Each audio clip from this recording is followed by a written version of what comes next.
Atome, Sweet Atome, Hugo Chorel. Salut à toi, cher auditeur de Sun, bienvenue dans Atome, Sweet Atome. Et pour une dernière fois, gloire à Dmitri Mendeleïev pour avoir bien rangé les éléments dans sa classification périodique, comme seul lui sut le faire. Alors voilà, de même que le tableau périodique des éléments avec ses 118 cases a une fin, cette petite rubrique hebdomadaire qui reliait actualité, chimie et musique aussi.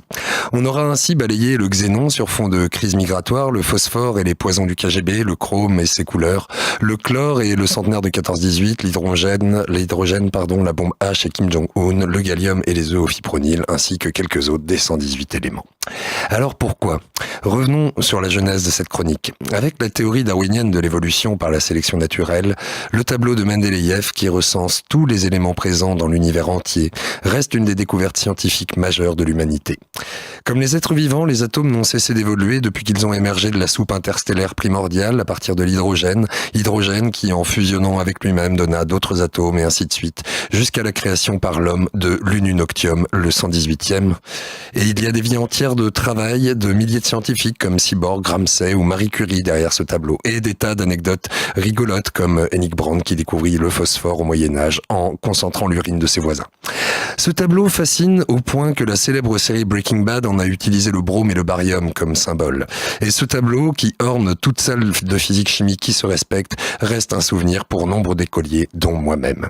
Il nous rassure ce tableau. Il donne la trompeuse illusion de dominer une matière que l'on ne comprendra réellement jamais et dont on n'atteindra jamais l'essence même, condamnés que nous sommes, pauvres humains, aux modélisations approximatives, même si les modélisations, ça marche quand même un peu. On est donc parti de l'Antiquité avec 13 éléments natifs connus, le plomb, le soufre, le cuivre, l'argent, l'or, l'arsenic, le carbone, le fer, etc., jusqu'à la chimie moderne de Gay-Lussac, en passant par les alchimistes médiévaux en quête de la pierre philosophale, pour arriver finalement à un tableau fait aujourd'hui de 118 éléments, dont certains, comme la state, ont une demi-vie de quelques secondes à peine, et dont les derniers ont été créés de toutes pièces ces dernières années. L'idée de ce tableau est à la base assez simple. En classant horizontalement les éléments selon leur masse atomique, de haut en bas et de gauche à droite, on finit par retomber sur des groupes en colonnes ou périodes qui ont les mêmes propriétés chimiques. Un peu comme un calendrier de la semaine avec les colonnes du lundi au dimanche. Et si tous les lundis ne sont pas identiques, ils se ressemblent parfois. Mais Mendeleïev a donc démarré avec une 60aine de cases et depuis le tableau a doublé de taille. Il avait prédit de manière théorique l'existence de certains éléments, comme le germanium par exemple, et avait laissé des cases vides exprès pour eux. Mais il n'avait pas prévu la 18e colonne, celle des gaz rares comme l'argon ou le xénon, tellement stables qu'ils ne réagissent que dans des conditions très particulières.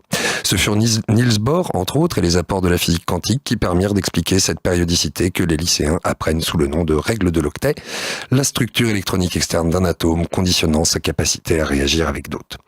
Quoi qu'il en soit, une bonne partie des gens pensent encore que ce qui est chimique, entre guillemets, est mauvais, alors que ce qui est naturel est bon. En fait, on a tendance à confondre chimique et synthétique, et paradoxalement, l'arsenic ou l'antimoine, pourtant bien naturels, sont de redoutables poisons, tandis que certains isotopes radioactifs permettent de soigner des cancers en radiothérapie.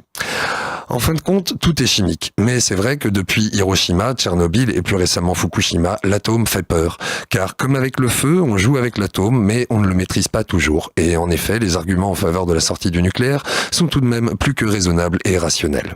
Et au final, ce qu'il est amusant de constater, c'est que Mendeleïev, qui passa son temps à essayer de classer ces éléments dans ces cases, fut un des premiers et farouches opposants à la découverte de la radioactivité et à cette théorie développée par Marie Curie qui voulait qu'un élément comme l'uranium puisse, par perte et émission de particules, se transformer en plomb. Comme un entomologiste maniaque occupé à épingler ses petits papillons, Mendeleïev ne pouvait pas supporter que ces éléments bien rangés puissent changer de case au petit bonheur la chance. Ça foutait le bordel dans son tableau et ça cassait tout son travail. Ainsi donc, le père de la table n'avait pas prévu ce qui allait devenir une découverte majeure, la radioactivité. Celle-là même qui nous permet d'avoir de l'électricité tous les jours grâce à l'uranium, de dater les momies égyptiennes au carbone 14, de faire marcher nos détecteurs de fumée à l'américium ou de soigner des cancers au cobalt 60. Alors pour conclure, j'espère pour toi, cher auditeur de Sun, que tu auras tout au long de cette année pris autant de plaisir à voyager dans ce tableau périodique et à écouter ces chroniques musico-journalistico-chimiques, autant de plaisir que moi j'en aurais eu à te les proposer.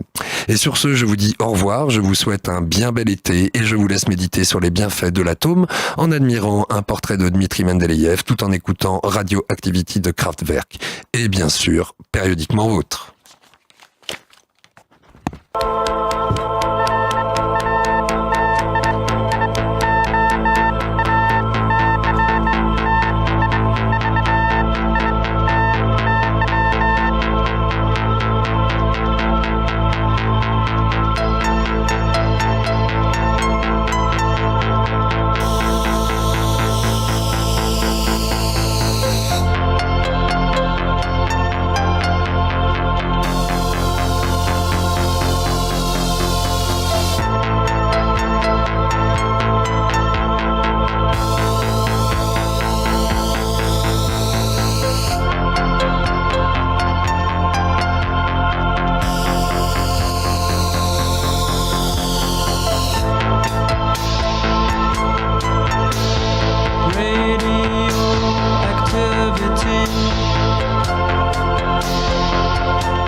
the air for you and me.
It's